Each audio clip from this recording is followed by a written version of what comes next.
Hello dear students, how are you.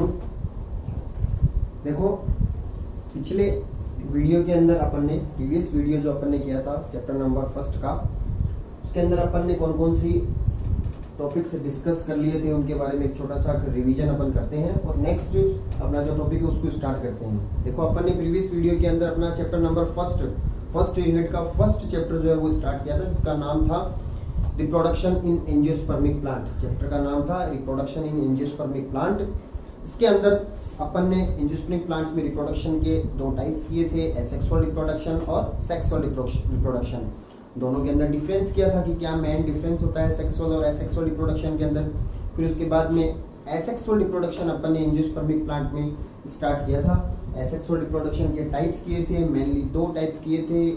First एगेमोस्पर्मी and second vegetative propagation oblique vegetative reproduction. एगेमोस्पर्मी को define किया था, जिसको detail के अंदर अपन फोर्थ चैप्टर के अंदर करेंगे। और उसके बाद में वेजिटेटिव प्रोपेगेशन को स्टार्ट किया था। Vegetative propagation also divided in following two types. First one is natural vegetative propagation and second is artificial vegetative propagation.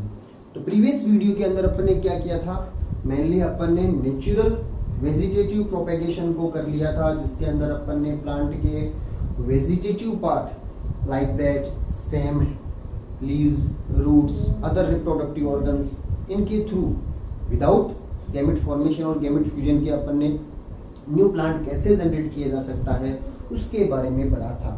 तो अपन ने नेचुरल वेजिटेटिव प्रोपेगेशन कर लिया था। उसका सेकंड टाइप बाकी था अपना आर्टिफिशियल वेजिटेटिव रिप्रोडक्शन।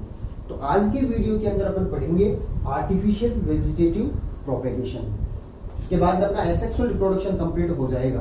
तो आज अपन एसेक्सुअल रिप्रोडक्शन को कंप्लीट करेंगे, जिसमें अपन आर्टिफिशियल वेजिटेटिव प्रोपेगेशन को डिस्कस कर रहे हैं। तो देखो, आर्टिफिशियल वेजिटेटिव प्रोपेगेशन, जहाँ वर्ड ये आ गया कि वेजिटेटिव प्रोपेगेशन बोल दो या रिप्रोडक्शन बोल दो, इसका मीनिंग तो ये हो गया है कि प्लांट के किसी भी वेजिटेटिव पार्ट से अपन को न्यू प्लांट जनरेट करना है, like that root, leaves, stem, इनसे अपन को करना है। फ्लोर का कोई यहाँ पर कंट्रीब्यूशन नहीं होगा। तो यहाँ पर अपन आर्टिफिशियल वर्ड क्यों दे रहे हैं, मैन मेड मेथड है ये। नेचुरल मेथड जो अपन ने किए थे उसके अंदर नेचुरली प्लांट्स के रूट, स्टेम, लीव्स से नई बड बन जाती थी, एडवेंटिशियस बड्स बन जाती थी। और उस बड से वो बड जब पेरेंटल प्लांट से अलग होकर के, सेपरेट होकर के जब नई जगह पर जाकर के डिस्पर्स होती थी, गिरती थी, तो वहां पर नए प्लांट बन जाते थे। यहाँ पर मेथड जो है मैन मेड है। मैंने आपको प्रीवियस वीडियो बताया था कि नर्सरी के अंदर कॉमर्शियल पर्पस पर प्लांट तैयार करने के लिए, ध्यान रखना, अच्छा क्वेश्चन बनता है, कॉमर्शियल पर्पस से प्लांट को जनरेट करने के लिए आर्टिफिशियल वेजिटेटिव प्रोपेगेशन किया जाता है, जिसके अंदर मैन मेड मेथड काम में लिया जाता है। इसके अंदर अपन को खुद को प्लांट्स के अंदर वेजिटेटिव प्रोपेगेशन करवाना पड़ता है। तो ये हो गया आर्टिफिशियल वेजिटेटिव प्रोपेगेशन। अब इसके कौन कौन से मेथड हैं, आर्टिफिशियल वेजिटेटिव प्रोपेगेशन के कौन कौन से मेथड्स काम में लिए जाते हैं। तो मेनली तीन मेथड है आर्टिफिशियल वेजिटेटिव प्रोपेगेशन के। मेनली तीन मेथड है। Number 1 cutting, number 2 layering and number 3 है grafting. Cutting, layering and grafting. सबसे फर्स्ट अपन करते हैं कटिंग। कटिंग का मतलब आप सभी जानते हो, प्लांट के पार्ट को कट करना, स्टेम को, ब्रांच को, रूट्स को कट करना। कटिंग के थ्रू नए प्लांट्स कैसे तैयार किए जाते हैं वो अपन देखेंगे। लेयरिंग और ग्राफ्टिंग, मेरे ख्याल से ग्राफ्टिंग और कटिंग वर्ड तो नॉर्मली आप सभी ने सुन रखा होगा। बारिश के मौसम के अंदर अपन नर्सरी से प्लांट्स लाते हैं, वहाँ पर सभी अपन इन प्लांट्स के बारे में डिस्कस करते हैं। नर्सरी वाले बताते हैं कि ये ग्राफ्टेड प्लांट है, ये कटिंग किया हुआ प्लांट है। तो इससे अपन को ये पता लगता है कि ये वर्ड सुने हुए हैं, क्या होते हैं, कैसे प्लांट्स को जनरेट किए जाते हैं, ये अपन इसके अंदर डायग्रामेटिकली समझेंगे। तो देखो, सबसे पहला करते हैं कटिंग, यानी प्लांट के वेजिटेटिव पार्ट को काट करके, एक पेरेंटल प्लांट है उसका छोटा सा पार्ट काटा और उसको नई जगह पर लगाया, नए प्लांट जनरेट करना, तो कटिंग हो गया है। कटिंग वेजिटेटिव पार्ट की करेंगे तो मेनली दो वेजिटेटिव पार्ट कटिंग में काम में आते हैं। First stem and second is root. Root और स्टेम दोनों को छोटे छोटे पार्टों में काट करके नए प्लांट तैयार करना। तो दो टाइप हो जाएंगी, तो स्टेम कटिंग और एक हो जाएगा रूट कटिंग। स्टेम कटिंग यानी कोई प्लांट है उसके स्टेम के छोटे छोटे टुकड़े काटे और ईच एक फ्रेगमेंट, टुकड़ा या फ्रेगमेंट जो होता है उसको अपन ने नई जगह पर मॉइस्ट सोइल के अंदर जाकर के लगा दिया और वहां से नया प्लांट जनरेट हो जाता है। इसी टाइप से रूट जो होती है, रूट के छोटे छोटे टुकड़े काटे, फ्रेगमेंट्स काटे और हर एक फ्रेगमेंट्स को सॉइल के अंदर अलग जगह जाकर के लगा दिया, नए प्लांट जनरेट हो गए। मगर ध्यान देने वाली बात क्या होती है, स्टेम कटिंग और रूट कटिंग। स्टेम कटिंग के अंदर लाइक दैट, जैसे हम एग्जांपल लेते हैं शुगर केन। शुगर केन यानी गन्ना आप सभी का देखा हुआ है। शुगर केन जो होता है उसके अंदर स्टेम जो होता है वो कई पोर्शंस में डिवाइड होता है, ऐसे कई पोर्शन बने हुए होते हैं ऐसे। ये वाला जो पार्ट होता है, जो बड़ा बीच का बड़ा पार्ट है, ये कहलाता है नोड, और ये वाला भी नोड। तो ये बहुत सारे नोड आपस में कनेक्टेड है। दो नोड को आपस में बीच में जोड़ने वाला, कंबाइन करने वाला पोर्शन कहलाता है इंटर नोड। क्या कहलाता है? Inter node. तो यहां पर अपन को ध्यान रखने वाली बात, सॉरी, ये वाला पोर्शन जो है अपना इंटर नोड, ये वाला पोर्शन जो कंबाइन वाला पोर्शन है इसको अपन नोड कहेंगे, और ये वाला पोर्शन इंटर नोड कहलाता है। तो ये इंटरनोड के बीच में एक नोड होती है। तो जब अपन स्टेम की कटिंग करते हैं तो कट वाला जो पोर्शन होता है, यानी जो एक फ्रेगमेंट लिया स्टेम का, उसके अंदर नोड और इंटरनोड वाला पोर्शन होना चाहिए। जैसे अपन शुगरकेन का एक छोटे छोटे पार्ट काट करके जमीन के अंदर दूसरी जगह लगा रहे हैं, तो अपन ने जो पार्ट काटा है ना उसके अंदर नोड आ जानी चाहिए। ये वाला पोर्शन काटा तो इसके अंदर कम से कम एक नोड होनी चाहिए। ऐसे ये वाला पार्ट काटा तो इसके अंदर भी कम से कम एक नोड होगी। इस नोड वाले पोर्शन का क्या इंपॉर्टेंस है? इस नोड वाले पोर्शन के अंदर बड्स बनती है, एडवेंटिटियस बड्स का फॉर्मेशन होता है, और यहीं से ही शूट का फॉर्मेशन और नीचे की तरफ रूट्स का फॉर्मेशन होता है। यानी नया प्लांट जनरेट इस नोड वाले पोर्शन से होगा। तो स्टेम कटिंग के अंदर जो स्टेम का फ्रेगमेंट यानी जो कट किया टुकड़ा है उसके अंदर नोड वाला पोर्शन होना चाहिए। उस पोर्शन को अपन दूसरी जगह पर लगा देंगे तो नया प्लांट जनरेट हो जाएगा। तो ये कहलाता है स्टेम कटिंग। इसके एग्जांपल्स कौन कौन से? शुगरकेन वाला मैंने आपको बताया, शुगरकेन, ग्रेप्स, रोज, बोगेनविलिया, ये सब एग्जांपल है स्टेम कटिंग के। यानी इन प्लांटों के अंदर स्टेम के स्मॉल फ्रेगमेंट्स को काट करके उन फ्रेगमेंट्स को नई जगह पर अपन लगा करके नए प्लांट जनरेट कर सकते हैं। ये बोगेनविलिया वर्ड यहाँ पर आया है, आपको कुछ याद आ रहा होगा प्रीवियस वीडियो के अंदर, अगर वो बिगोनिया था, ध्यान रखना अपन ने लीव्स के थ्रू वेजिटेटिव प्रोपेगेशन किया था, नेचुरल वेजिटेटिव प्रोपेगेशन।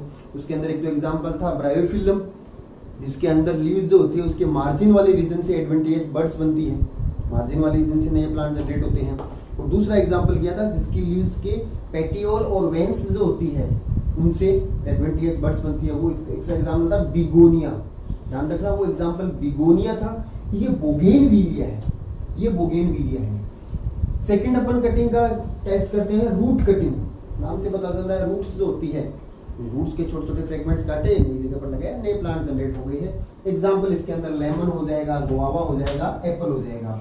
इसमें ध्यान देने वाली बात यह है कि रूट्स के जो फ्रेगमेंट्स होती है उनको अपन वर्टिकल जमीन के अंदर लगाते हैं, वर्टिकल यानी सीधा लगाते हैं। जैसे ये रूट का एक टुकड़ा हो गया, इस रूट के टुकड़े को अपन ने क्या किया, जब सॉइल के अंदर इसको लगाते हैं तो इसको वर्टिकली ऐसे सीधा लगाते हैं। इससे फायदा क्या हो जाएगा कि रूट के जो एपिकल पोर्शन है, ऊपर वाला पोर्शन है, यहाँ पर जो बड है कोई एडवेंटिशियस बड है, ये बड जो होती है, ऊपर वाली बड जो होती है एक्टिव होती है, इससे तुरंत ऊपर की तरफ शूट और नीचे रूट्स निकलने लग जाएगी। बजाय कोई नीचे रूट है, बड है, तो इससे शूट का फॉर्मेशन हो सकता है, हो तो जाए, मगर ब्रांचेस ऊपर आने में के अंदर इतनी मिट्टी को खोद करके ऊपर नहीं आ सके। तो इससे अच्छा तरीका ये है कि इसको सीधा ऐसे लगाएं तो सबसे एपिकल पोर्शन वाली बड एक्टिव होकर के और यहाँ पर नए प्लांट को जनरेट कर दें। तो वर्टिकली लगाते हैं। इसके बाद में अगला जो अपना आर्टिफिशियल वेजिटेटिव प्रोपेगेशन का टाइप है वो है लेयरिंग। लेयरिंग मेथड जो है ये कटिंग मेथड से कैसे डिफर हो गया है, डिफरेंस क्या है? देखो इसके अंदर क्या क्या था कटिंग में, अपन ने कोई मेन अपने पास पेरेंटल प्लांट है, उस प्लांट का स्टेम या रूट का कोई फ्रेगमेंट काटा और उस कटे हुए फ्रेगमेंट को नई जगह पर लगाया अपन ने। यानी पेरेंटल प्लांट से कोई टुकड़ा अपन को अलग करना पड़ेगा, सेपरेट करना पड़ेगा, तब नया प्लांट जनरेट करेंगे। लेयरिंग के अंदर अपन को ऐसा नहीं करना पड़ता, यानी अपन मेन प्लांट जो है उसे नया प्लांट जनरेट करेंगे मगर बिना कोई फ्रेगमेंट अलग किए। यानी मेन प्लांट के साथ में इस प्लांट के ऊपर ही अपन दूसरा प्लांट तैयार कर देंगे। यानी प्लांट का मतलब छोटी सी बड्स एक्टिव हो जाए, यानी थोड़ी सी शूट बनने लग जाए, थोड़ा सा रूट बनने लग जाए, फिर उसके बाद में उसको काटेंगे। कैसे किया जाता है? इसके दो टाइप है, माउंट लेयरिंग और एयर लेयरिंग या गुट्टी भी बोलते हैं। सबसे पहले माउंट लेयरिंग। माउंट लेयरिंग उन प्लांटों के अंदर अप्लाई की जाती है जिन प्लांटों के अंदर ब्रांचेज जो होती है वो फ्लेक्सिबल होती है। ध्यान रखना, ऐसे प्लांट जिनकी ब्रांचेज इतनी फ्लेक्सिबल होती है कि जैसे ऊपर ब्रांच है, उस ब्रांच को अपन ऐसे मोड़ करके नीचे सोइल के अंदर वापस ला सके, यानी नीचे जमीन तक उसको ला करके जमीन में दबा सके और फिर दबाने के बाद में वापस इसको ऊपर की तरफ ला सके। लाइक दैट, जैसे जैस्मीन है, मोगरा है, इनमें ब्रांचें लंबी लंबी होती है और फ्लेक्सिबल होती है। जैसे मैं आपको बताऊं, अपन एग्जांपल जैस्मीन वाला या मोगरा का लेते हैं, तो इनमें ब्रांचें बहुत सारी, ऐसे काफी सारी ब्रांचें हैं, ये ऐसे ब्रांचें लगी रहती है, लंबी लंबी ब्रांचें हैं। ये ब्रांचें फ्लेक्सिबल होती है, तो इन्हीं में से कोई ब्रांच, जैसे ये वाली अगली ब्रांच है, इसको मैं दिखा रहा हूँ आपको, जैसे ये ऐसे मोड़ी और नीचे की तरफ अपन ने सोइल के अंदर दबा लिया और फिर वापस इस ब्रांच को ऊपर की तरफ निकाल दिया अपन ने। ये यहाँ पर सोइल है, तो अपन ने क्या किया, इस ब्रांच को मोड़ करके नीचे जमीन के अंदर ले आए, सोइल के अंदर दबा दिया और फिर वापस एरियल पोर्शन, लीव्स वाला पोर्शन ऊपर कर दिया।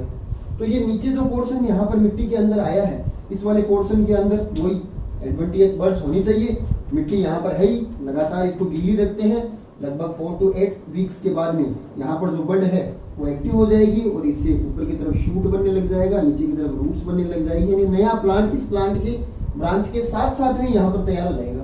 तो 4 to 8 वीक्स के बाद में क्या करते हैं अपन, अब उसके बाद में यहाँ पर इसको काट लेते हैं। कट करने के बाद में इस सोइल के सही थी, मिट्टी सही थी, इसको ऐसे कैसे कटे हुए पोर्शन को उठा करके नई जगह पर लगा दो, नया प्लांट तैयार हो गया है।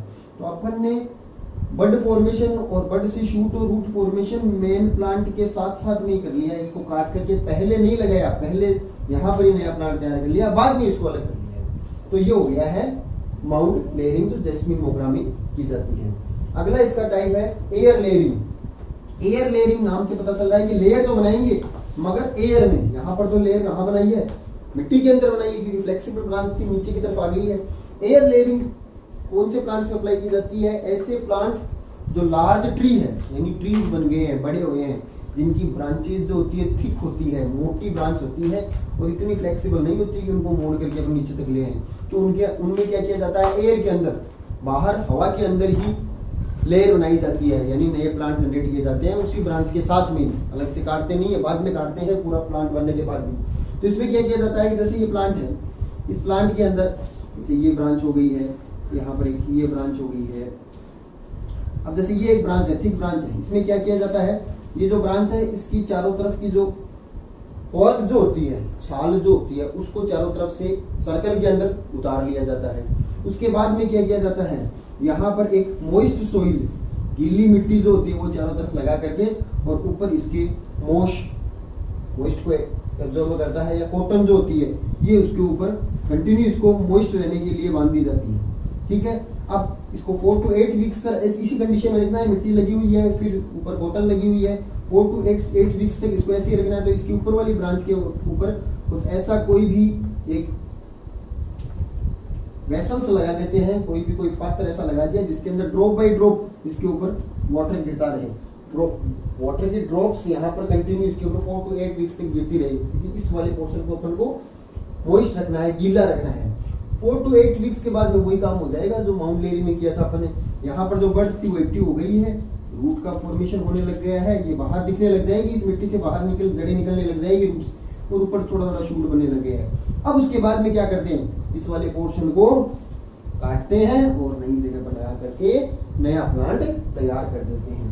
तो ये एग्जांपल हो गया एयर लेयरिंग का, जिसमें बड़े ट्रीज जिनकी ब्रांचेस थिक होती है उनके अंदर अप्लाई किया जाता है। इसके बाद में अगला जो एग्जांपल है आर्टिफिशियल वेजिटेटिव प्रोपगेशन का, वो है ग्राफ्टिंग।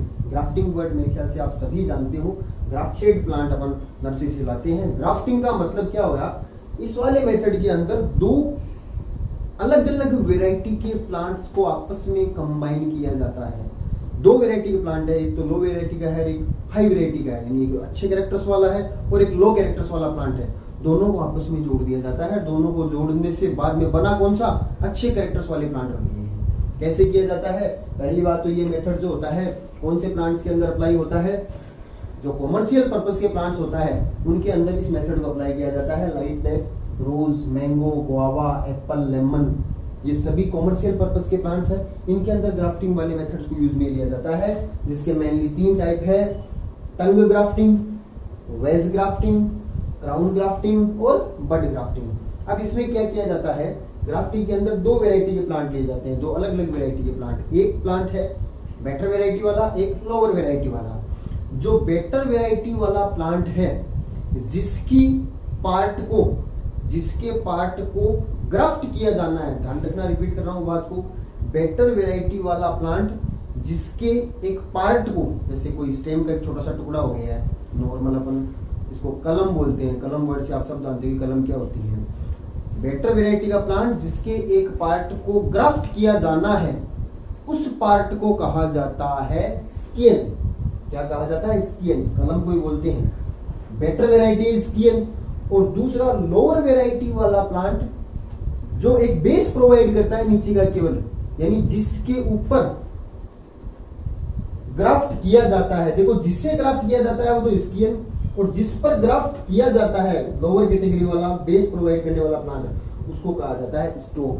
तो दो प्लांट होते हैं इसके अंदर, दो अलग अलग वैरायटी के। एक तो होता है स्किन, एक होता है स्टोक। स्किन कौन सा हो गया? बेटर वैरायटी वाला। स्टोक कौन सा हो गया? लोअर वैरायटी वाला। इन दोनों को आपस में जोड़ेंगे तो जो प्लांट बनेगा वो तो ऊपर जो जुड़ेगा उससे बनेगा, तो प्लांट ऊपर की तरफ बनेगा वो बेटर वैरायटी वाला बन जाएगा।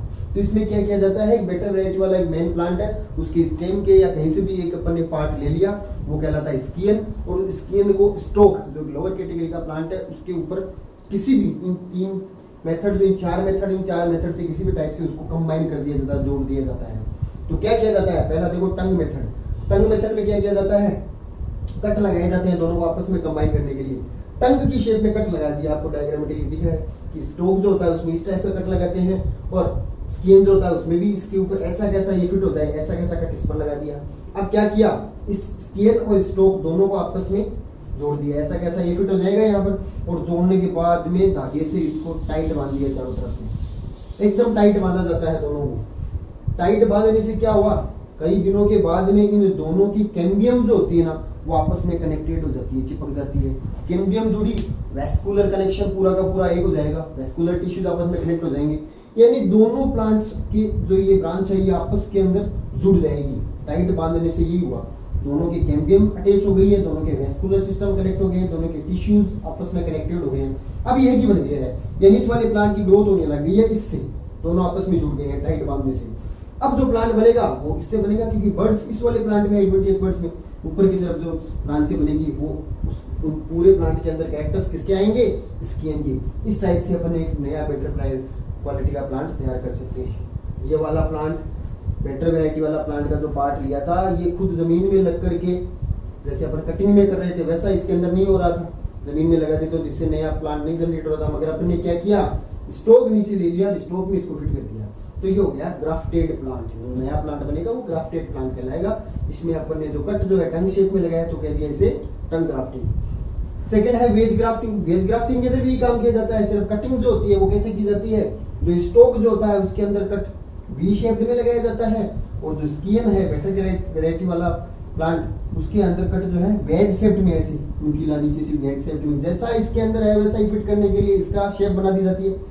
बाद में क्या किया जाता है, दोनों को ऐसे जोड़ दिया जाता है, टाइट बांध दिया जाता है, वैसा वैसे काम होगा, नया प्लांट इससे ऊपर की तरफ जनरेट हो जाएगा। अगला है क्राउन ग्राफ्टिंग। क्राउन ग्राफ्टिंग के अंदर क्या होता है, देखो इन दोनों मेथड के अंदर क्या हुआ था, इन दोनों मेथड में स्टोक और स्किन दोनों का डायमीटर सेम था, यानी एक स्टोक पर एक ही स्किन लगाए थे, डायमीटर सेम था, यानी जितनी मोटाई की स्किन थी उतनी मोटाई का स्टोक लिया था, तो एक के ऊपर एक ही लगेगा, इसमें यही हुआ था। मगर क्राउन ग्राफ्टिंग में क्या किया जाता है, एक स्टोक पर बहुत सारी स्किन को ग्राफ्ट कर सकते हैं। तो इसमें सीधी सीधी बात ये हो गई है कि इसमें स्टोक का डायमीटर जो होता है वो स्किन के डायमीटर से कई गुना ज्यादा होता है।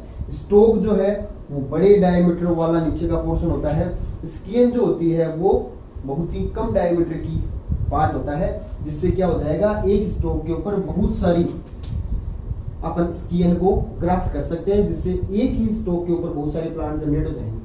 तो इससे क्या हुआ, एक क्राउन जैसी स्ट्रक्चर बन गई, मुकुट जैसी स्ट्रक्चर बन गई है कि नीचे की तरफ एक चौड़ा प्लांट है, उसके बाद में पतली पतली ब्रांचेज ऊपर लगी हुई है, तो एक के ऊपर बहुत सारी स्किन लगा दी है, तो क्राउन जैसे शेप होने के कारण इसे क्राउन ग्राफ्टिंग कहा गया है। उसके बाद में लास्ट इसका टाइप्स है ग्राफ्टिंग का। बड ग्राफ्टिंग, नाम से पता चल रहा है बड ग्राफ्टिंग। इसके अंदर क्या किया जाता है, बड को ग्राफ्ट किया जाता है। जैसे यहाँ पर अपन कोई स्टेम का टुकड़ा ले रहे थे, वैसे बड लिया जाता है। बड को ग्राफ्ट करने के लिए क्या किया जाता है, वही स्टोक जो होता है उसकी जो चारों तरफ से कोरक जो होती है, छाल जो होती है, उसको सर्कुलर फॉर्म के अंदर हटा दिया जाता है और टी शेप्ड का कट लगाया जाता है। यहाँ पर बीच में, यहाँ पर इसमें टी शेप्ड का कट लगाया जाता है साइड के अंदर।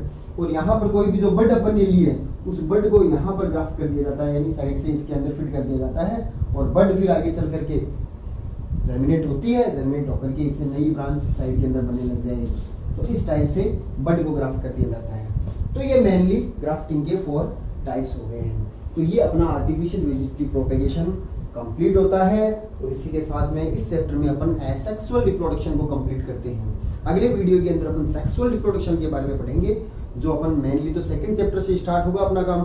इस चैप्टर में सेक्सुअल रिप्रोडक्शन की सिर्फ इंट्रोडक्शन आएगा, जिसमें अपन को एक फ्लावर की स्ट्रक्चर पढ़नी है, फ्लावर के इंट्रोडक्शन के बारे में पढ़ना है। इसका मतलब ये हो गया है कि नेक्स्ट वीडियो के अंदर अपना ये चैप्टर पूरा कंप्लीट हो जाएगा। मेन पोर्शन इस चैप्टर का जो था ना, ये था एसेक्सुअल रिप्रोडक्शन। क्वेश्चन जो आने हैं मेनली इस पोर्शन में से पूछे जाते हैं। तो मेरे ख्याल से आपको इस टेबल के थ्रू अच्छी तरीके से समझ में आ गया होगा। प्रीवियस वीडियो के अंदर एसेक्सुअल रिप्रोडक्शन जो मैंने कराया था, वो भी आपको इसी टाइप से टेबल के अंदर विद एग्जांपल टेबल के अंदर लिख करके समझाया था। और आपको वेजिटेटिव, नेचुरल वेजिटेटिव प्रोपेगेशन और या आर्टिफिशियल वेजिटेटिव प्रोपेगेशन भी आप इस टाइप से टेबल से इसको कर सकते हो। नोट्स में आपको ये सब चीजें मिल जाएगी। इस टाइप से मैंने टेबल से आपको समझाया है, वो आप टेबल अपनी फेयर नोटबुक के अंदर पूरा, जैसे मैंने पीडीएफ नोट्स की भेज रहा हूँ, उसको लिखने के बाद में आप ये टेबल खुद बनाओगे, जैसा मैंने बोर्ड पर समझाया है।